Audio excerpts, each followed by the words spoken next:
எருசலேமை விட்டு போகாமல் என்னிடத்தில் கேள்விப்பட்ட பிதாவின் வாக்குத்தத்தம் நிறைவேற காத்திருங்கள்.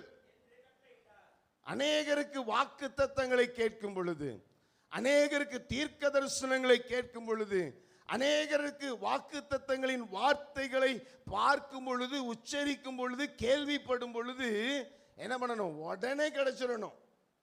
எப்படி கிடைச்சிடணும்? ஆமா, உடனே ஜீபூமாலாம் என்ன பண்ண முடியாது.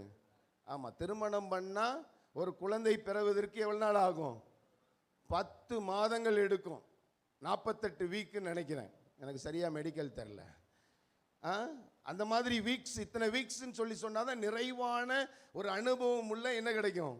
குழந்தை கிடைக்கும். இல்லைன்னா என்ன சொல்லுவாங்க? குறை பிரசவத்தில் பிறந்தான்னு சொல்லுவாங்க. எங்களுக்கு செகண்ட் பேபி குறை பிரசவத்தில் பிறந்தது, 4 மாதத்தில் பிறந்தது. அதை எங்களால் என்ன பண்ண முடியல, காப்பாற்ற முடியல. அந்த அந்த அந்த ஆசீர்வாதத்தை எங்களால் அனுபவிக்க முடியல. ஆனால் அதுக்கப்புறம் 2வது 3வது குழந்தை 10 மாதத்தில் பிறந்தான். இன்னைக்கும் கர்த்தர் ஜீவனோட பாதுகாத்து வராரு. அதே மாதிரி தான் அநேக நேரத்தில் நம்ம காத்திருந்து பெற்றுக்கொள்ளுகிற காரியங்கள் தான் நமக்கு நிறைவாக இருக்கும். ஆமீன் சொல்லுங்க பார்க்கலாம். ஹல்லேலூயா.